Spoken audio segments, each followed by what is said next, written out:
আজ আমরা কথা বলবো সবচেয়ে জনপ্রিয় সিরিজ স্কুইড গেমের সিজন 3 নিয়ে। সারা বিশ্ব জুড়ে রীতিমতো তোলপাড় ফেলে দিয়েছে নেটফ্লিক্সের সিরিজ স্কুইড গেম। এই সিরিজের তৃতীয় এবং ফাইনাল সিরিজের জন্য মুখিয়ে রয়েছে দর্শকরা। অবশেষে নেটফ্লিক্সেই অফিসিয়ালভাবে সেই দিনক্ষণ প্রকাশ্যে নিয়ে এলো। এই সিরিজের সিজন 3 মেরুদণ্ড দিয়ে রীতিমতো হিমশীতল স্রোত নামাবে। ভক্তরা অবশেষে চাক্ষুষ করতে পারবেন কিভাবে জি-হুন এই মর্মান্তিক নৃশংস খেলার প্রতিযোগিতার অবসান ঘটিয়ে প্রতিযোগিতার রক্ষা করেছেন। সিজন 3-তে লিওর সঙ্গে একাধিক নতুন তারকাও যোগ দিয়েছেন। পরিচালক এবং প্রডিউসার হিসেবে থাকছেন সিরিজের ক্রিয়েটর হোয়াং ডং হিউক।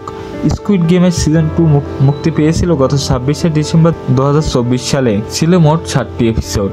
সিজন 2 আর সিজন 3-এর পরপর শ্যুট করা হয়েছে, যাতে দর্শকদের আর বেশি অপেক্ষা করতে না হয়। আসলে সিজন 1 ও সিজন 2 এর মধ্যে ছিল অনেকটাই ব্যবধান। 2021 সালে মুক্তি পেয়েছে সিজন 1, আর প্রায় 3 বছর পর এসেছে সিজন 2। দ্বিতীয় সিজনে দেখা গিয়েছে যে প্রথমবার খেলায় জিতে একমাত্র বেঁচে ছিলেন জি-হুন, আর দ্বিতীয় সিজনের খেলার দৌড়ে আবার কামব্যাক করেছেন তিনি। কিন্তু এবারে এই মর্মান্তিক খেলার পিছনে থাকা সংগঠনকে ছত্রভঙ্গ করার লক্ষ্য নিয়েই ফিরেছেন তিনি। নতুন প্রতিযোগীদের রক্ষা করার জন্য প্রাণঘাতী চ্যালেঞ্জ নিতেও পিছপা হননি জি-হুন। জানা যাচ্ছে যে স্কুইড গেমের তৃতীয় এবং ফাইনাল সিরিজ মুক্তি পাবে চলতি বছরের 27শে জুন। এই ঘোষণার সঙ্গে এসেছে দুর্ধর্ষ এক ফার্স্ট লুক টিজার। দক্ষিণ কোরিয়ার এই সার্ভাইভাল থ্রিলার নাটকীয় উপসংহারের মাধ্যমে শেষ হতে চলেছে। তো আজ এই পর্যন্তই। দেখা হবে নতুন কোনো অজানা রহস্য নিয়ে।